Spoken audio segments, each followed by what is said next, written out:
재밌는 교리교실.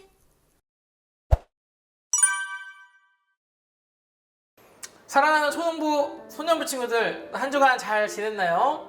우리가 지난주 어떤 이야기 배웠죠? 바로 예수님, 그리스도는 누구이신가? 곧 기독론에 대해서 함께 배웠습니다. 근데 여러분, 예수님이 이 땅에 오신 이유가 무엇일까요? 바로 저와 여러분을 구원하시기 위함이었어요. 그래서 우리가 사람이 누구인지에 대해서 배웠고요, 예수님이 누구인지에 대해서 배웠다면 그 다음에 한 번 더 배워야 하는 것이 무엇이냐면 저와 여러분을 구원하신 구원이란 무엇인가에 대해서 배워야 합니다. 그래서 오늘은요, 우리 등불학교 5주차 구원론에 대해서 함께 살피려고 합니다. 하나님께서는요, 죄인들을 예수님께로 부르십니다. 우리가 이를 무엇이라고 부르냐면 바로 부르심 혹은 소명이라고 부릅니다. 근데 여러분, 하나님은요, 이 부르심을요, 전도라고 하는 방법을 통해서 이루어 가세요. 그래서 우리가 어떻게 하죠? 길거리에 나가서 여러분 예수님 믿으세요, 예수님은 여러분 사랑하십니다, 전도하죠. 왜 전도하냐면요, 그냥 교회의 사람의 숫자를 늘리려고 하는 게 아니에요. 하나님은 전도라고 하는 수단을 사용하셔서 죄인들을 하나님께로 부르시기 때문입니다. 우리가 이 전도를 조금 어려운 말로 외적인 부르심이라고 불러요. 외적인 부르심. 그러니까 바깥으로 드러나는 모든 사람들에게 전달되는 복음이라고 해서 외적인 부르심이라고 부릅니다. 근데요, 과연 모든 사람이 전도를 받았을 때 그럼 내가 예수님 믿겠습니다, 이렇게 할까요? 아니죠. 너무나 많은 사람들이 복음을 거부합니다. 그래서 사실요, 외적인 부르심은요, 모든 사람들에게 100% 효과가 있는 건 아니에요. 그런데 하나님은요, 전도를 받는 사람들 가운데 일부를 택하셔서 성령님을 통해 그 들은 복음을 믿게 하세요. 우리가 이거 뭐라고 부르냐면 내적인 부르심이라고 불러요. 그러니까 외적인 부르심이 바깥에서 이루어지는 거라고 한다면 내적인 부르심은 우리의 마음속에서 이루어집니다. 자, 그렇게 부르심을 받았어요. 그래서 나도 하나님을 사랑해야겠다, 나도 하나님을 믿어야겠다라는 마음을 가지고 있는 사람에게 하나님이요, 그 사람도 모르는 사이에 특별한 일을 하나 하세요. 이게 무엇이냐면 바로 두 번째, 거듭남, 좀 어려운 말로는 중생이라고 불러요.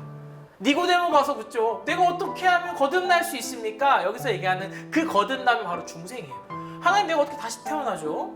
어떻게 내가 다시 거듭날 수 있을까요? 그런데요, 이 중생은요, 우리가 엄마 뱃속에 다시 들어갔다가 나오는 게 아니에요. 하나님이요, 어느 순간에 한 사람의 마음에 새로운 생명의 씨앗을 심으시는 거예요. 근데 이건 되게 재밌는 게요, 중생은 언제 일어났는지 우리가 알 수 없어요. 왜냐하면 이 중생은 100% 하나님만이 아시고 하나님이 하시는 일이기 때문입니다. 자, 그런데 비록 우리가 언제인지는 모르지만 우리의 마음속에 어느 순간 중생이 일어나게 돼요. 근데 우리가 이걸 깨닫게 됩니다.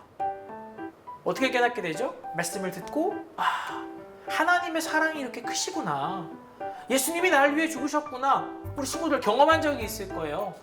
우리 열린교회가 가장 사랑하는 말 무엇이죠? 바로 회심입니다. 우리 마음속에 일어났던 중생이 우리 인간이 깨닫게 되는 사건, 내가 스스로 깨닫게 되는 사건이 바로 회심이에요. 회심은요, 언제 일어나냐면요, 첫 번째, 우리의 죄를 깊이 회개할 때 일어납니다. 하나님, 내 죄가 너무나 큽니다. 우리는 하나님을 미워했고 하나님을 사랑한 적이 없습니다. 우리의 죄를 회개하는 거예요. 나쁜 짓을 많이 해서 회개하는 게 아니라 하나님을 떠났던 우리의 지난 날을 회개하는 것이죠.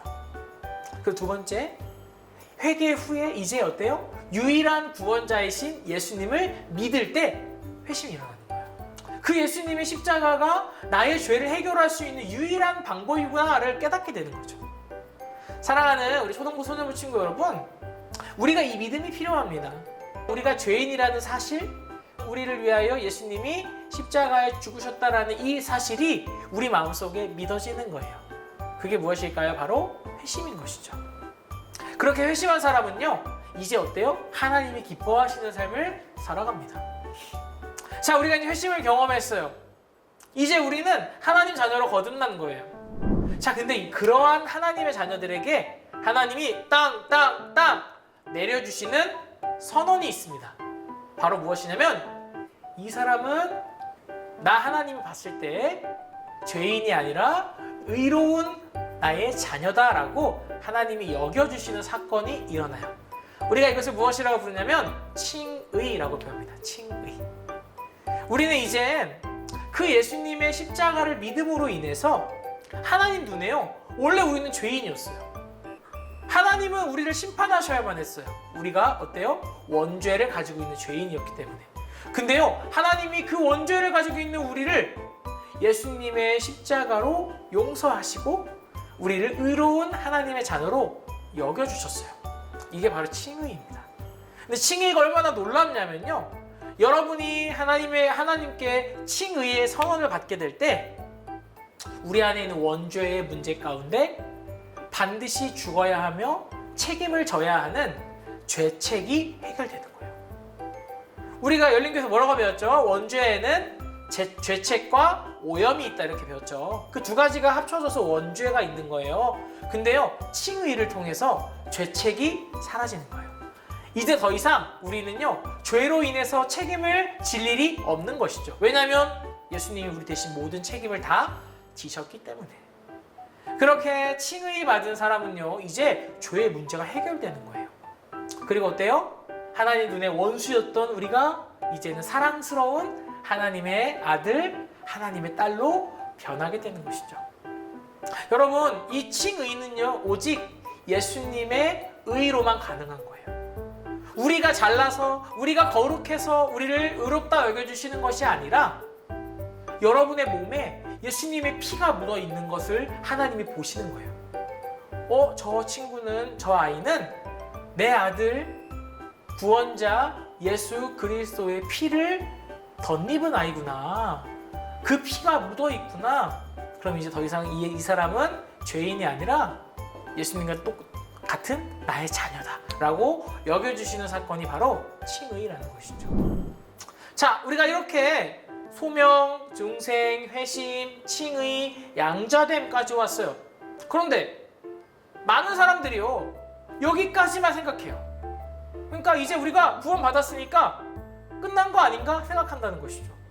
자, 근데 생각해봐요, 여러분 구원받았으니까 이제 어때요? 하늘나라로 다 올라갔나요? 우리 지금 하늘나라에 있나요? 아니죠. 여전히 이 땅에 남아 살게 됐어요. 우리가 분명히 구원받았는데요, 여전히 우리는 이 죄가 많은 세상에 살게 됐다는 것이죠. 그리고 어때요? 칭의를 받으면 마치 죄와 싸워서 100% 이길 것 같아요. 근데 어때요? 오늘도 우리는 죄에게 지는 것을 경험하게 된다는 거죠. 성경은 그래서 뭐라고 얘기하냐면 구원받은 하나님의 자녀들은 거룩하게 살아가야 된다라고 얘기해요. 칭의로 구원받은 하나님의 자녀들에게 하나님이 주시는 또 다른 선물은 무엇이냐면 바로 성화입니다. 성화 무엇일까요? 날마다 예수님을 닮아가는 거룩한 사람으로 변해가는 거예요. 구원받은 하나님의 자녀들은요, 이제 어때요? 거룩을 향해서 움직이는 사람이 되어야 합니다. 하나님이 기뻐하시는 일들을 하고 하나님의 은혜를 구하고 하나님이 원하시는 삶을 살아내는 거예요. 어때요? 칭의를 통해서 죄책이 해결됐다면요, 성화를 통해서는 남아있는 오염이 조금씩 사라지는 거예요. 날마다 성화의 삶을 살아가는 그리스도인은요, 그 사람 안에 있는 죄의 오염이 날마다 사라지게 되는 거예요. 여러분, 근데요, 우리가 오해하지 말아야 될 것은 성화라는 게 마치 하나님에게 힘이 없어서 여러분에게 니들이 좀 열심히 해봐 이렇게 하나님 말씀하시는 것이라고 오해해서는 안 돼요. 사실 성화도요, 결국 하나님이 해결하시는 거예요. 근데 너무나 감사한 게 뭐냐면 우리가 하나님 앞에서 거룩하게 살고자 하고 하나님을 기뻐하는 그 일이 하나님께서 우리를 보실 때 그걸 너무 기쁘게 여겨주신다는 거예요. 그러니까 그게 필요한 건 아니지만 하나님이 그거를 너무나 귀하게 여겨주신다는 것이죠. 여러분, 우리가 날마다 살아가는 삶은 성화의 삶이어야 합니다. 근데요, 성화는요, 이 땅에서 완전하게 이루어지지 않아요. 언제까지 우리가 성화의 삶을 살아야 하냐? 바로 하나님 나라에 가는 그날까지예요. 어때요? 너무 힘들어요. 너무 어려울 것 같아요. 이런 생각이 들 수도 있어요. 그런데요, 성화는요, 성화로 끝나는 게 아니에요. 성화의 삶을 살아가는 하나님의 백성들을 하나님이 지켜주세요. 우리가 그 일을 무엇이라고 부르냐면 바로 견인이라고 부릅니다. 견인. 하나님을 믿고 하나님을 사랑하는 사람들에게 견인, 곧 무엇이에요? 끝까지 믿음을 지킬 수 있도록 도와주신다는 거예요. 여러분, 성화는요, 결코 힘든 것이 아닙니다. 왜냐하면요, 우리가 성화의 삶을 살기 위해서 필요한 건 내 노력, 내 힘이 아니라 하나님의 은혜이기 때문이에요. 우리가 그 은혜를 힘입어서 거룩히 살아가고자 할 때 하나님이 우리를 그렇게 살 수 있도록 지켜주신다라는 것입니다. 여러분, 그렇기에 참으로 구원받은 하나님의 자녀들은요, 이 땅에서 끝까지 자신의 믿음을 지켜나가는 사람들이에요. 우리가 이번 단원을 정리했으면 좋겠습니다. 구원이라고 했을 때 구원은요, 사실 전부 하나님의 일이에요. 하나님이 여러분 안에서 하나님의 구원을 이루어 가세요. 그 안에 내 노력, 내 힘, 내 능력, 내 행위 이런 것들이 들어갈 구멍은 없습니다. 근데요, 하나님은 그럼에도 불구하고 거룩한 삶을 살아가는 성화의 삶 속에서 여러분의 노력이 꼭 필요하지 않지만 하나님이 여러분을 그 자리에 함께 끼워주셨어요. 하나님이 우리에게 먼저 손을 내밀어 주셨어요. 그래서 같이 걸어가자고 하세요. 여러분, 하나님을 사랑하고 또 하나님이 기뻐하시는 삶을 살아가고자 할 때 우리는 참으로 행복할 수 있습니다. 사랑하는 초등부, 소년부 친구 여러분, 거룩하게 살아가는 것은 결코 힘든 일이 아니에요. 그것이 재미없고 지루하게 느껴지는 사실은 우리가 성화의 삶이 얼마나 즐겁고 기쁜 일인지를 경험하지 못했기 때문이에요. 정말 하나님을 사랑하고 하나님이 기뻐하시는 거룩한 삶을 살고자 힘써보세요. 그리고 기도해보세요. 하나님 은혜를 주세요. 기도해보세요. 그러면 그때 여러분 안에 이 세상 그 무엇도 줄 수 없는 기쁨이 넘쳐날 거예요. 그리고 그 안에서 거룩하게 살아가고 죄와 맞서 싸우기 위해서 힘써보세요. 그러면 여러분, 그 성화의 길이 가장 행복하고 즐거운 길이라는 사실을 깨닫게 될 것입니다.